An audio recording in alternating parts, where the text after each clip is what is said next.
Will you pray with me? Through my words, O God, and in our hearts, tell us the story. Amen. Please be seated.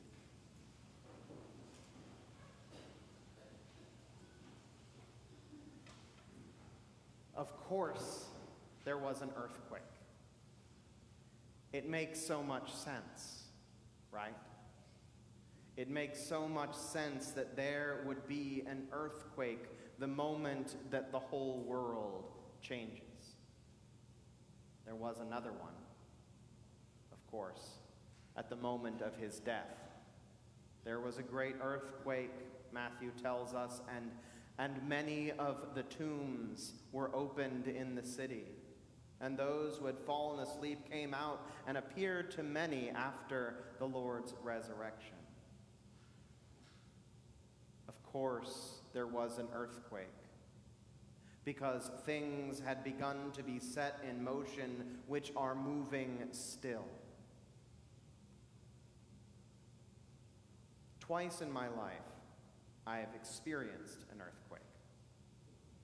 The first time was in Alexandria, Virginia, where I had just graduated from seminary. Since Sarah was a year behind me, I spent that year serving part-time at a church and part-time at the seminary bookstore. And we heard a sound one afternoon in the bookstore, which was in the basement of an academic building. And my manager said, "Was that an earthquake?" I said, "No, it couldn't have been. This is Virginia." But the sound continued, a rumbling. And the room around us started to shake. And not having grown up with earthquakes, I had no idea what to do. And so I remember an awkward moment where we were both kind of trying to share the same doorway, because that's what we were told or remembered, that you stay in a doorway. And he was bigger than me, so he won. Never brought that up in an employee evaluation or anything. It didn't seem pertinent. But then afterwards, in the days to come, we found out, first of all, that as these things go, it was not that big of a deal. I think in my household, there was a can on top of the fridge that fell onto the floor, and that was it. But of course, the National Cathedral suffered severe structural damage, as did the Washington Monument. Both of those structures have never been the same. What I experienced was just the edges of something that changed people's lives. The second time was a few months later. I was traveling in the Dominican Republic with Sarah. We were there for an exchange program with an Episcopal seminary there. And I was in the grocery store with one of the other students. And all of a sudden, we both stopped. And he said, I kind of feel seasick. And I said, so do I. And I was in a foreign country, so I immediately assumed I had eaten something or gotten sick somehow, or one of the many vaccinations I'd had to get didn't agree with me. But then we looked around, and everyone else around us was looking with that same way of, do we all understand what's going on? And I remember seeing the signs that hung that would tell you what was in each aisle in the grocery store, swinging around in a little circle. And it settled. We said, wow. And I asked my friend, is this something that happens often? And he said, well, it happens every once in a while, but, everybody says we're due for a big one. And it was only that evening when we found out what had happened in Haiti and how that country had been devastated, and how many of the buildings just across the border in the Dominican Republic had held up so much better because simply of the building materials that were available. The simple addition of metal rebar inside of cinder block housing meant the difference between a building that stood and a building that didn't. If you've seen the images of that devastation, you know that what I experienced was the merest breath compared to the windstorm that destroyed Port-au-Prince. An earthquake means that something has changed. It means that we are experiencing the edges of a monumental shift, of literally the earth beneath our feet moving, changing, pushing and pulling against itself. It is hard to understand just what that is like, because the ground is the ground. It is solid. It is where we stand. It is what does not move until it does. Of course, there was an earthquake. Of course, Mary Magdalene and the others felt the earth shake beneath their feet as the angel descended and rolled back the stone and sat on it. I love that little detail. This mighty rock that sealed Jesus away in the tomb, that probably took several people to move into place, to keep him in, is shoved out of the way and turned into a stool, a chair.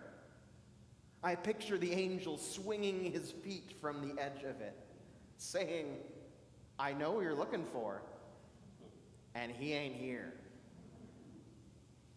Because something has changed. And that is why we have to gather tonight. That is why we have to gather in this moment at this time. Because the earth is shifting beneath our feet. So many things that we have relied upon and assumed were solid and there forever are shifting, shaking, moving, shattering.